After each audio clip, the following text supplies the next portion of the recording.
오늘 하나님께서 우리에게 주시는 말씀은 시편 91편 1절부터 4절까지의 말씀입니다. 지존자의 은밀한 곳에 거주하며 전능자의 그늘 아래에 사는 자여, 나는 여호와를 향하여 말하기를 그는 나의 피난처요 나의 요새요 내가 의뢰하는 하나님이라 하리니, 이는 그가 너를 새 사냥꾼의 올무에서와 심한 전염병에서 건지실 것이미로다. 그가 너를 그의 깃으로 덮으시리니 내가 그의 날개 아래 피하리로다. 그의 진실함은 방패와 손방패가 되시나니. 아멘. 여러분, 시편 18편에 보면 나의 힘이 되신 여호와여 내가 주님을 사랑합니다 라고 하는 다윗의 고백이 있습니다. 오늘 이 시편 91편은 그 다윗의 시 18편과 좀 비슷한 그런 내용을 하고 있는 것 같습니다. 오늘 91편은 누가 언제 어디서 썼는지 알 수 없는 작자 미상의 시이지만, 이 시편 기자와 다윗의 마음은 분명히 동일한 그런 마음이 아니었을까. 아마도 다윗처럼 많은 고난 가운데에서 하나님의 은혜를 누리고 살아가고 있는 그런 성도의 삶의 모습인 것 같습니다. 1절부터 16절까지 나와 있는 그 말씀을 보고 있으면 매 절마다 하나님이 피난처 되어 주시고 하나님이 보호자가 되어 주시고 하나님이 도와주시는 분이실 줄 믿습니다 라고 하는 그런 고백이 계속 반복되고 있습니다. 즉, 하나님을 향한 믿음과 신뢰를 계속 보여주고 있는 그런 시편의 말씀인 것입니다.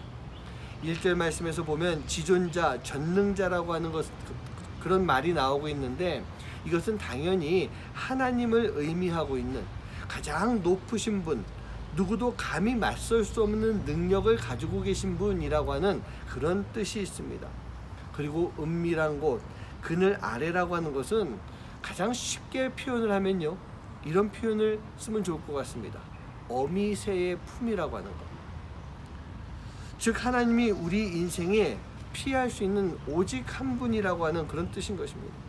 그래서 4절 말씀 보면 그의 깃으로 우리를 덮으시리니 라고 하는 그런 말씀이 있는데, 여러분, 어미새의 깃은요, 새끼들에게 추위로부터 물로부터 모든 것으로부터 보호해 줄 수 있는 그러한 힘이 있습니다. 어미새의 날개 아래에 거하고 있는 새끼는요, 무사하다라는 얘기예요.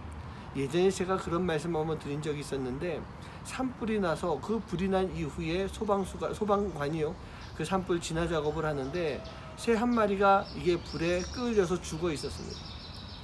그 새를 발로 이렇게 툭 치는데 보니까 그 새의 날개 아래 그 품 안에 새끼 새들이 삐약삐약하면서 살아있는 그런 모습을 봤다고 합니다. 여호와 하나님만이 바로 안전한 피난처가 되어주시고, 하나님만이 요새가 되시며 내 부탁과 요청을 온전하게 들어줄 수 있는 분이 바로 하나님이시라는 얘기입니다. 우리는요, 바로 그 하나님을 향한 믿음이 우리 안에 반드시 있어야 됩니다. 우리는 살아가면서 너무나도 세상을 의지하며 살 때가 많이 있는 것 같습니다. 우리에게 고난이 닥치면 세상 속에서 해결하려고 합니다. 하나님을 잠시 잊고 세상을 의지하고 세상의 물질 등을 의지하며 권력, 힘을 의지하는 그런 모습을 보여줄 때가 참 많이 있습니다. 그러나 그 세상은요, 그냥 어느 한순간 다 뒤집어질 수밖에 없는 허무한 것인 것을 우리는 잊지 말아야 되는 것입니다. 물새 한 마리가 사람의 손길을 피해서요, 바다 한가운데 조그맣게 이렇게 올라와 있는 그 바위섬에 둥지를 칩니다. 그리고 그곳에서 알을 낳았습니다. 그런데 며칠 뒤에 그 바다에 태풍이 일면서 큰 파도가 그 바위를 집어 삼켜버렸습니다. 당연히 새 둥지와 알들은 모두 다 바다로 떠내려가 버렸습니다. 그 모습을 보고 어미새가 이렇게 이야기합니다. 이럴 줄 알았으면 내가 굳이 이 바다 한가운데 둥지를 틀지 않는 건데 라고 하면서 슬퍼했다고 합니다. 여러분, 세상 그 어디에도요, 우리를 안전하게 지켜줄 곳은 없습니다. 중세 이 수도원들이 많이 세워졌을 때 그들은 세상을 피해서 산으로 올라가 숲으로 들어가서 세상과 멀리 떨어져서 그곳에서 오직 하나님만 바라보고 살겠다라고 했지만, 그 안에서 문제가 발생하고 그 안에서 타락하는 모습들을 보여주게 됐습니다. 우리는 죄성이 있는 인간입니다. 그래서 환경의 문제보다는 내 안에 있는 죄성의 문제가 더 크다라고 하는 것, 우리는 그것을 잊지 말아야 되는 것입니다. 우리는요 바로 지존자가 되시고 전능자가 되시는 우리 하나님의 은밀한 곳 그 날개 그늘 아래 거할 때 우리는 진정한 하나님의 자녀로서 보호받을 수 있는 그런 삶의 모습이 되는 것입니다. 사랑하는 성도님들, 오늘 하루 주님의 날개를 한번 잘 생각해 보시기 바랍니다. 그곳이 내가 피할 곳입니다. 나를 지켜주시는 곳입니다.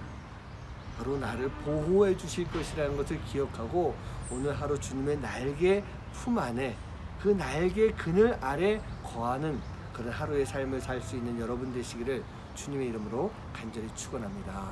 기도하겠습니다. 하나님, 이 세상은 나를 지켜주는 것이 아닙니다. 나를 보호해 줄 수도 없습니다. 내가 의지했을 때 잠깐 의지가 되고 힘이 될지 모르겠지만 세상의 풍파가 나를 다시 집어삼키는 곳, 그것이 바로 이 세상인 것입니다. 우리는 그 세상 가운데서 하나님의 날개 아래 하나님의 은밀한 곳에 거할 수 있는 그런 삶이 되어야 될 줄 믿습니다. 오늘 하루를 살아가면서 주님의 날개 아래를 생각하고 그곳에서 편히 쉬며 주님의 보호하심과 인도하심을 받을 수 있는 하루가 되도록 인도하여 주시옵소서. 이 모든 말씀 예수님의 이름으로 간절히 기도하옵나이다. 아멘. 아침마다 새롭고 늘 새로우니 주의 성실이 금이라 성실하신 주